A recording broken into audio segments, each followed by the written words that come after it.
Today we're going to start Unit 2, Lesson 2. This is States of Matter. Remember, as you go along, you should be filling in your notes pages. You should also be stopping to answer the questions in the book that I suggest. And at the end, you should do a summary using your visa. Particles in motion. How do particles move in solids, liquids, and gases? The kinetic theory of matter states that all matter is made up of tiny particles. These particles are called atoms or molecules, and they are in constant motion. It means they're not stopping. The state of matter is determined by how much particles move and how often they bump into each other. So as we go along here, keep that in mind. How much are the particles moving in this state, and how often are they bumping into each other? How do particles move in solids, liquids, and gases? A solid is a substance that has a definite volume and a definite shape. Particles are very close together. They do not move freely, but they are constantly still moving. They're vibrating back and forth, just in very close proximity of one another. A liquid is a substance that has a definite volume, but not a definite shape. So think about that. If you pour orange juice into a glass that's tall and skinny, it will have a definite volume. Maybe you poured 1 cup of orange juice into a glass that's tall and skinny. Now take that 1 cup of orange juice and pour it into a short, stout cup.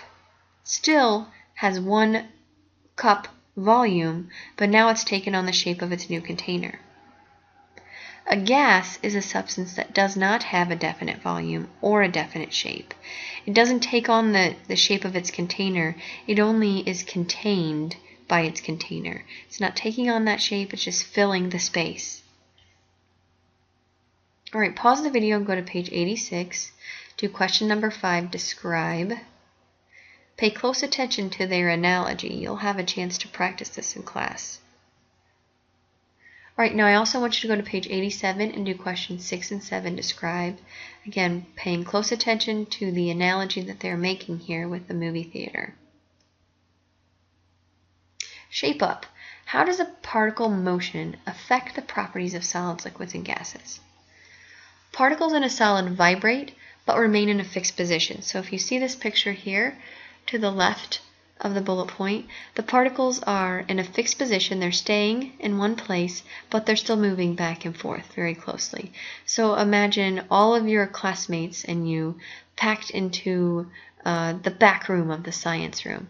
It would be very tight. You would be all squeezed together. That would represent a solid. Solids cannot easily change their shape or volume. Fixed positions means they're kind of stuck there until they change their state in some way.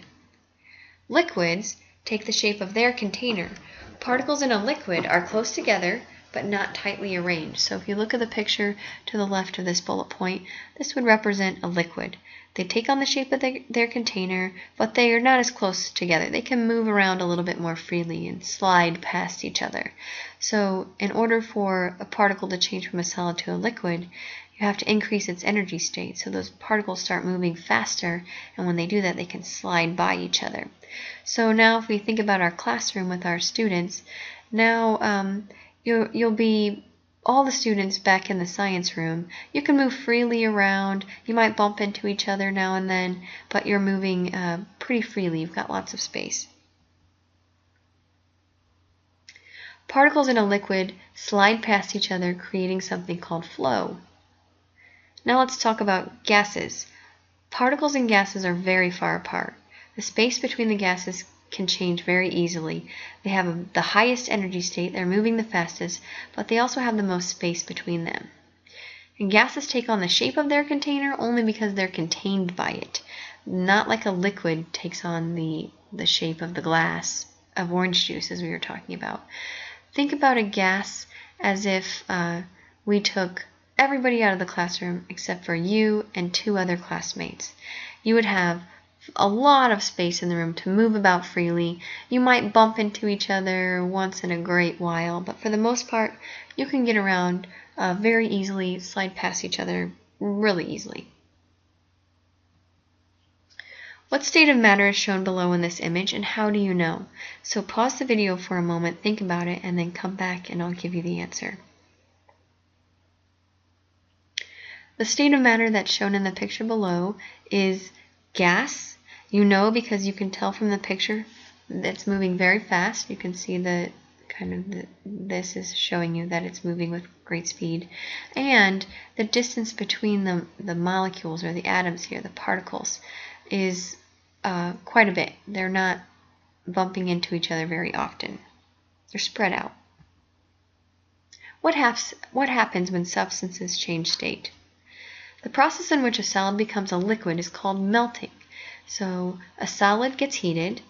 When that happens, the vibrations of the particles, who are in their fixed positions, they start to get faster. The particles are moving faster back and forth, fast enough that they break loose and slide past each other. And that creates the flow we just talked about. And when that energy is high enough to move those particles fast enough, a solid can melt. When temperatures of a liquid are lowered, this causes a solid to form. This is what we call freezing. So the opposite would happen. If you have a liquid, let's say water, and you put it in an ice cube tray and you put it in the freezer, the liquid particles, the energy starts to get lower, the particles start to slow down, and then they become a more solid form. They're moving in now just a very fixed position. They don't have that free-flowing movement. Lower temperatures cause the particles to move slowly enough for the attractions between them to cause a liquid to actually become a solid. What happens when substances change state? Water freezes at 0 degrees, but other substances can freeze at room temperature. Just depends on the substance we're talking about. When substances lose or gain energy, one of two things can happen to that substance. One, its temperature can change, or its state can change, meaning it can move from a solid to a liquid, or liquid to a gas, or solid to a gas, or a liquid to a solid. I want you to go to page 90 and do question number 11. See if you can apply this information. It's going to give you the state change, for example, melting. The result is that a solid becomes a liquid, and you have to give me an example of when a solid becomes a liquid. Okay? They've got some already done for you, so try to use their examples. Go ahead and pause the video and pick it back up. Making glass. Glass blowing is the shaping of glass by blowing air into a blob of molten glass from the end of a blowpipe. Glass is made by heating a mixture of sand, soda ash, limestone, and some other ingredients until it gets all melted. So that's a state change. The melted glass can be cooled and it will change back to its solid state. If you go to page 91, you can read more about glass blowing. You don't have to do the questions at the bottom. You can just read more about it. There's some great scientific information in there. All right, I want you to go ahead and go on to page 92. Do questions 15, 16, 17, and 18, which is at the bottom. It's described. Of course, you can't click on this picture to hear an awesome song about states of matter, so if you remind me in class the next day, we will listen to this together. You'll love it. Remember to fill out your visa, to give me a summary of all you've learned today, including how long it took you, your illustration, your picture of something you learned about. Also give me a sentence or two of the summary. Remember, you can always go back and look at that essential question and answer it for your summary. And list any questions you might have, including questions in the book. If you don't have any questions, you're supposed to write a question that would be on a test with the answer and get your grown-up signature.